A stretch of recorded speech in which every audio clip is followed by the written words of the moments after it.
മുൻകരുതലാക്രമണം അഥവാ പ്രിയംപ്റ്റീവ് സ്ട്രൈക്കാണ് ഇറാനെതിരെ തങ്ങൾ ഇന്ന് നടത്തിയതെന്നാണ് ഇസ്രയേൽ ഇപ്പോൾ പറയുന്നത്. പശ്ചിമേഷ്യയിൽ ഏതാനും നാളുകളായി ഉരുണ്ടുകൂടിയ സംഘർഷാവസ്ഥകൾക്കൊടുവിലാണ് ഇസ്രയേലിൻ്റെ ആക്രമണം ടെഹ്റാന് നേരെ ഇന്നുണ്ടായത്. 2026 ഫെബ്രുവരി 28 ശനിയാഴ്ച രാവിലെയോടെയാണ് ഇസ്രയേലി മിസൈലുകൾ ടെഹ്റാനിൽ പതിച്ചത്. ഇറാൻ ഇൻ്റലിജൻസ് മന്ത്രാലയം, പ്രതിരോധ മന്ത്രാലയം, Iran atomic energy organisation office, Parchin സൈനിക സമുച്ചയം തുടങ്ങി ഇറാനിയൻ ഇൻ്റലിജൻസ് കേന്ദ്രങ്ങൾ, മിലിറ്ററി ഇൻഫ്രാസ്ട്രക്ചറുകൾ തുടങ്ങി വിവിധയിടങ്ങൾ കേന്ദ്രമാക്കിയാണ് ആക്രമണം ഉണ്ടായത്. ടെഹ്റാനിൽ നിരവധി സ്ഫോടനങ്ങൾ നടന്നതായാണ് ആദ്യഘട്ടത്തിൽ അന്താരാഷ്ട്ര മാധ്യമങ്ങൾ റിപ്പോർട്ട് ചെയ്തത്. മേഖലയിൽ വൻതോതിൽ പുക ഉയർന്നതായും റിപ്പോർട്ടുകൾ വന്നു. മധ്യ ടെഹ്റാനിൽ മിസൈൽ ആക്രമണം ഉണ്ടായതായി വാർത്താ ഏജൻസികൾ പറയുന്നു. പരമോന്നത നേതാവ് അയതൊള്ള അൽ ഖമേനിയുടെ ഓഫീസിനടുത്തായി ആക്രമണം നടന്നു എന്നുള്ള റിപ്പോർട്ടുകളും വന്നു. എന്നാൽ ഈ ഘട്ടത്തിൽ ഇറാൻ ശക്തമായി തിരിച്ചടിക്കുന്നു എന്ന റിപ്പോർട്ടുകളാണ് വരുന്നത്. GCC രാജ്യങ്ങളിൽ പലയിടത്തും ബോംബ് സ്ഫോടന ശബ്ദങ്ങൾ കേൾക്കുന്നതായുള്ള റിപ്പോർട്ടുകൾ വരുന്നുണ്ട്. ബഹ്റൈനിൽ 4 തവണ സ്ഫോടന ശബ്ദം കേട്ടതായി ദൃക്സാക്ഷികൾ പറയുന്നു. വടക്കൻ ഇസ്രയേൽ കേന്ദ്രമാക്കി തങ്ങൾ ആക്രമണം നടത്തിയതായി ഇറാൻ പ്രതികരിച്ചിട്ടുണ്ട്. ജനങ്ങളോട് ശാന്തരായിരിക്കാനും മാതൃരാജ്യത്തിനെതിരായ ആക്രമണത്തെ ശക്തമായി പ്രതിരോധിക്കുമെന്നും ഇറാനിയൻ ആഭ്യന്തര മന്ത്രാലയത്തെ ഉദ്ധരിച്ചു വന്നിരിക്കുന്ന റിപ്പോർട്ടിൽ പറയുന്നു.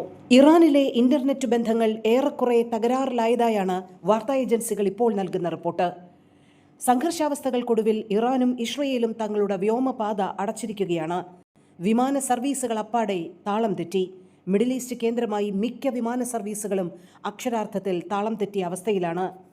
86-കാരനായ പരമോന്നത നേതാവ് അയതൊള്ള അലി ഖമേനിയെക്കുറിച്ച് കൂടുതൽ വിവരങ്ങളില്ല. ആക്രമണത്തിന്റെ പശ്ചാത്തലത്തിൽ അദ്ദേഹത്തെ ടെഹ്റാനിൽ നിന്ന് മാറ്റിയതായുള്ള റിപ്പോർട്ടുകൾ ഇതിനിടെ പുറത്തുവരുന്നുണ്ട്. ഇസ്രയേലിലെമ്പാടും സൈറണുകൾ മുഴങ്ങുന്നുണ്ട്. അമേരിക്കൻ സൈന്യത്തിന്റെ പരോക്ഷ പിന്തുണയോടുകൂടിയാണ് തങ്ങൾ ആക്രമണം നടത്തുന്നതെന്നാണ് ഇസ്രയേൽ പറയുന്നത്. ആക്രമണത്തിന് പിന്നാലെ ഇറാന്റെ ആകാശത്തും ഗൾഫ് ഓഫ് ഒമാൻ മേഖലയിലും നിരീക്ഷണം ശക്തമാക്കി അമേരിക്കൻ നാവികസേനയുടെ MQ-4C ട്രൈറ്റൺ ഡ്രോണുകൾ പറക്കുന്നു.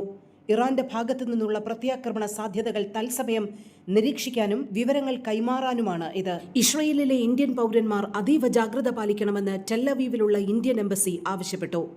മേഖലയിലെ നിലവിലുള്ള സുരക്ഷാ സാഹചര്യം എംബസി വിലയിരുത്തുകയാണ്.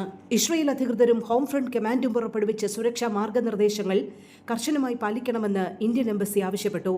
ഹോം ഫ്രണ്ട് കമാൻഡിന്റെ ഔദ്യോഗിക വെബ്സൈറ്റിലെ അപ്ഡേറ്റ് ചെയ്ത നിർദ്ദേശങ്ങൾ വ്യക്തമായി പരിശോധിക്കാനും നിയുക്ത ഷെൽട്ടറുകൾക്ക് സമീപം തുടരാനും അവരവരുടെ വസതിയിലോ ജോലി സ്ഥലത്തോ ഏറ്റവും അടുത്തുള്ള സുരക്ഷിത സ്ഥലങ്ങൾ തേടാനും പൗരന്മാരോട് നിർദ്ദേശിച്ചിട്ടുണ്ട്. ഇറാനെതിരെ മേജർ കോംബാറ്റ് ഓപ്പറേഷൻസ് ആരംഭിച്ചതായി US പ്രസിഡന്റ് ഡൊണാൾഡ് ട്രംപ് പ്രതികരിച്ചിരിക്കുന്നു. ബഹ്റൈനിൽ പലയിടങ്ങളിലും സ്ഫോടന ശബ്ദങ്ങൾ കേൾക്കുന്നതായും പുക ഉയരുന്നതായും റിപ്പോർട്ടുകൾ പറയുന്നു.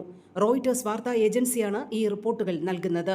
ഖത്തറിൽ സൈനിക കേന്ദ്രങ്ങളിൽ നിന്നും പരമാവധി അകലം പാലിക്കാനും ആളുകൾ സുരക്ഷിതമായി വീടിനുള്ളിൽ തന്നെ കഴിയണമെന്നും ഖത്തർ നിർദ്ദേശം നൽകിയിട്ടുണ്ട്. ഇറാനിൽ നിന്നുള്ള മിസൈൽ ആക്രമണത്തെ തടഞ്ഞതായി ഖത്തർ പ്രതിരോധ മന്ത്രാലയത്തെ ഉദ്ധരിച്ചുള്ള റിപ്പോർട്ടുകളിൽ പറയുന്നു. പശ്ചിമേഷ്യൻ രാജ്യങ്ങൾ ഉൾപ്പെടെ GCC ഉൾപ്പെടെ കനത്ത ജാഗ്രതയിലാണ് പുതിയ ആക്രമണത്തിന്റെ പശ്ചാത്തലത്തിൽ.